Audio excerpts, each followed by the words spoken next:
Okay, we are going to talk about the Carmelo Anthony Austin Metcalf incident, if we may. Now, I could be wrong about this. I don't think either of these young guys had skin color in mind during this episode. I don't think that. Obviously, the public, different story. Now, what happened was there were at least two high schools, if not more, that were together for a track meet. And they have their section here, your section here, our section here. And this guy, Karmelo Anthony, went to their tent and was in their tent without their permission. I have no idea what his problem was. Was he thinking, was he being an idiot? Was he being funny? I have no comprehension what his reasoning was, period. But he's there. Now, this guy, Austin Metcalf, who's obviously very masculine, macho, okay, he did what a lot of high school guys do. And as you get older, you realize not to. He confronted him himself. He should have gotten either an administrator or a security guard, or if there are police there to help out, he should have gotten someone to help him. I worked in a supermarket. A lot of times shit went down. I was there for a week, shy of 19 months. I was in a department store for 3 months in between. I now work for a police department, and they tell us, blah, blah, blah, if you have a problem you can't fix yourself, call security, call dispatch, get a hold of someone to help you. Do not be confronting people. Wise instructions, my friends. But high schoolers have their own mentality. They want to do things. He's on our turf. Who the fuck is that? It happens. So that's his mistake. He should have never went over there himself. He should have had the administrator, security guard go over there. That was his mistake. The other guy shouldn't have been in the tent in the first place. That was that. They get into a confrontation. The confrontation results in him saying, get the fuck out of here. This is our turf, blah, blah, blah. I heard he may have told him as many as 15 times to leave. The other guy Karmelo Anthony, he got confrontational too. He allegedly said, make me, or I dare you to touch me. Some guys said the kid, Austin Metcalf, tried to back down. Some guys said Austin Metcalf pushed him. There was some kind of physical exchange. I don't know how bad it was, but it was bad. And the guy, Karmelo Anthony, had a knife somewhere. He pulled it out and stabbed him in the chest and killed the other kid. Now, schools and school activities, field trips, other events, are weapons-free zones, period. I know many years ago, a lot of high school seniors kept a bolt-action rifle in the trunk of their car so they could go right into the woods and go deer hunting on Friday night. I know that. I know Justice Scalia had a .22 rifle in his locker at school because he was on a rifle team. I know some schools had rifle ranges for .22 caliber rifles in the basement. I know some schools after school would rope off an entire hallway and shoot bullets at targets off in .22. That was a long time ago. And I know some schools today will have a deputy or officer or someone armed to protect the school from an invader, school shooting, blah, blah. Well, that person is a deputized agent of the law. But as far as rank and file faculty, as far as students, carrying a weapon is a flat out crime. It's almost always met with expulsion. It is sometimes met with criminal charges. That's that. Now, if I'm out on the street somewhere with a knife, and for some reason someone attacks me, and they're trying to kill me, bang my head against concrete, strangle me to death, and I stab them, I don't have to explain why I had the knife. I just have to explain why I killed them. I believed my life was in danger. I believed I had no choice. However, when you're on school grounds or at a school activity, you have a knife, you are automatically in the wrong period. That automatically makes you wrong. Now, self-defense, homicide, under normal circumstances with the Sixth Amendment, they prove their case against you. But self-defense, homicide, you have to prove yourself innocent. It's the reverse now. And there are guys that are 100% innocent and ended up on welfare by the time they got done paying the legal bills. Okay?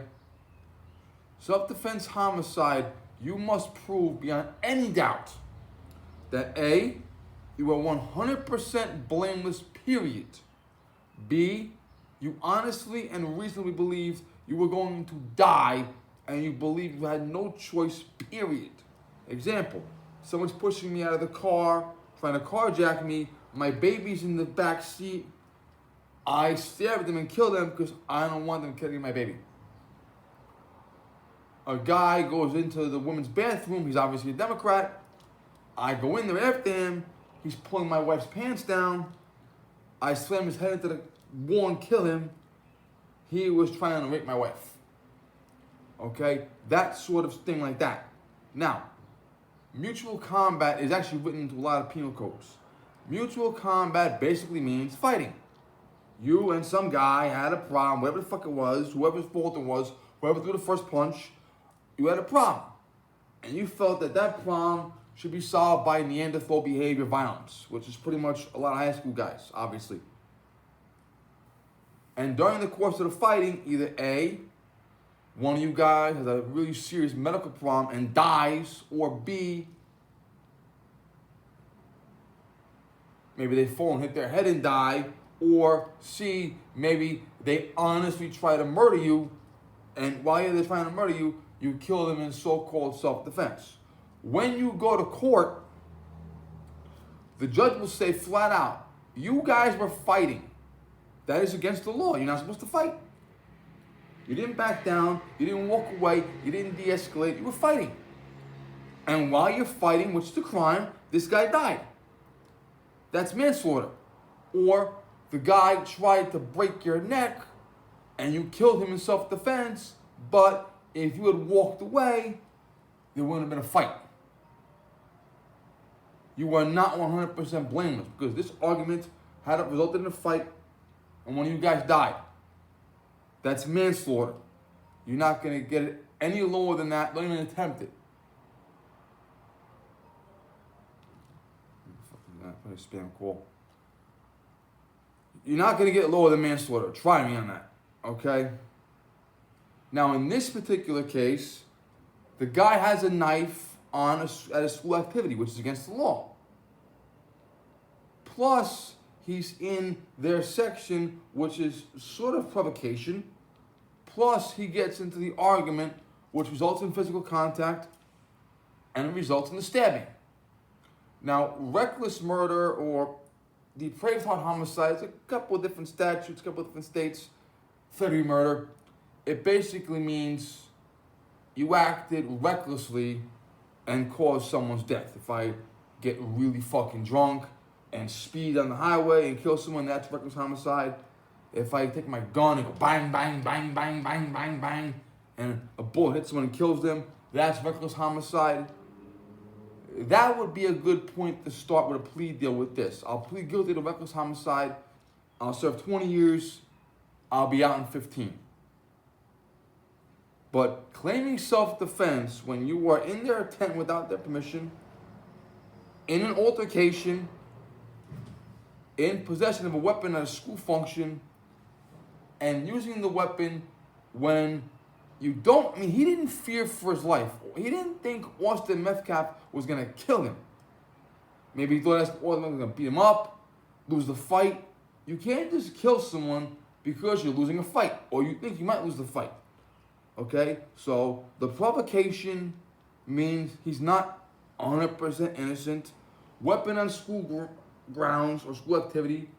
Okay? Also, using a weapon because you're losing a fight as opposed to in danger of dying, yeah. Now, we've all seen My Cousin Vinny, and the defense attorney has a right to demand from the prosecutor all evidence, period. And in many cases, the defense attorney says, can I talk to your witnesses in advance? And every attorney talks to their own witnesses themselves beforehand. Or at least they should. And they'll ask a question, what's your answer going to be? They can't influence the answer, they just want to know in advance. And they might say, you know what, I don't like that answer, I'm not going to ask the question. If the other counsel answer, you're fucked, but I don't want to ask that question. Or, you know what, this isn't going too well, I don't want to call you to the stand. Unless the other guy does call you to the stand, or unless the judge does. And let me tell you, a judge calling a guy to the stand is the rarest thing in the world. But at least one of the witnesses for the defense said in court he thinks that Karmelo Anthony was the aggressor. I'm like, what the fuck? You literally put a defense witness on the stand that gave testimony against your client. So this defense attorney, is not a sharp knife. He's not, no pun intended. I mean, he's a fucking idiot. He should have asked these questions in advance of going to court, and should have known in advance, maybe I shouldn't ask that. Or maybe you shouldn't testify. Now, a lot of people think that the defense attorney's job is to prove his client 100% innocent, which it is not. The defense attorney's job is to represent his client, which more than 90% of the time means guilty plea. Okay? Only one out of every 500 cases goes to a jury, and another couple percent have a judge trial, and then 90 plus have a plea deal. Which is good because the court can't function if every single guy has to go to trial. Plus a plea deal, you know what you're getting, as opposed to when they make a decision, you don't know what this is going to be. This defense attorney should have said, I'll be very nice to the judge, I'll be very nice to the DA, and I'll try to get manslaughter. He's a young kid, they had a fight, he got angry, I'll try to get manslaughter. If that don't work, I'll try to get third-degree murder, and I'll try to get my client down in 20 years. He's 19 now. That sucks being in prison for 39, but at least he's still alive. The other kid's dead. Now we also find out that the $600,000+ the mother raised through GoFundMe, the mother bought a house in a white neighborhood. She must work for BLM. And the mother had the money to herself, that's her money, and the kid used the taxpayer attorney, who is a fucking idiot. When you use the taxpayer attorney, you're not going to get Johnny Cochran and you're not getting Jose Baez. You're getting a fucking idiot. And this attorney literally said, I think I can get this guy off on self-defense. How? He's involved in a fight and he uses a knife. That's not self-defense. That's anger. Okay? If they had a fist fight and the poor kid fell and hit his head and died, maybe you got a chance at it was a fight. There was a fight in Westchester a long time ago. I had a professor in college. I was doing drafting at the time. The professor's son knew a couple of the guys. He was 3 years younger than me, I think, at the time. Guys had a fight, and one guy hit his head and died. And the DA dropped the charges. Fucking amazing, but true. It happens. So maybe that would have been the case if you had a fight and you hit the head and died. Maybe the DA would have dropped the charges, although not likely. Or maybe you could have got off on involuntary manslaughter. We were in a fight and do 10 years in prison and get out in 5. Because you go to the jury and demand the trial, and because you plead this fucking self-defense bullshit, guess what? Where's the self-defense? Were you 100% innocent? No. Were you in fear of your life? No. Your own witness said you were the aggressor. What the fuck are we doomed to think? And they came back with a guilty verdict. And now he has to serve a minimum 17.5 years, possibly 35 years. Okay? The moral of the story is, sometimes you gotta walk the fuck away. And your friends may call you a punk or faggot, but you know what? You want to be in jail? This guy wanted to win a fight. He won the fight. How's it looking for him now? He's not getting out till at least 2043. If not as late as 2060. How the fuck does that look for the poor kid? For the fucking stupid kid. And the other guy's dead. You won the fight. Congratulations. Okay? If you're in high school, don't carry fucking weapons. And I know for a fact I got a knife on me right now, but I'm an adult. And I have a fucking lot more sense than both these guys did. Okay? The other kid, Metcalf, he should have got an administrator or a security guard. That's what he should have done. Period. The other kid should have not been in the 10th period, or he should have walked out of the 10th period, or he should have backed down from the fight period, or he should have just had a regular fist fight.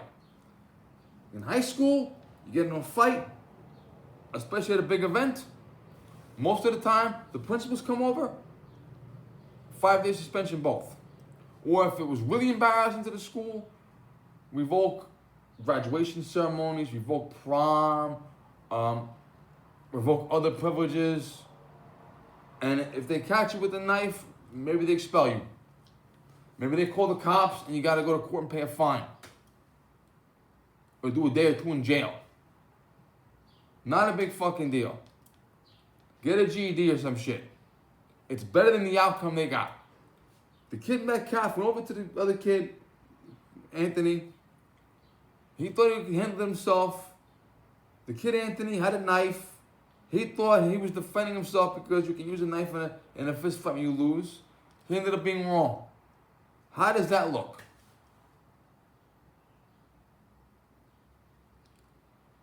And let me tell you, the mother, you buy a fucking house in a white neighborhood and you leave your son with a public defender who's a fucking total idiot.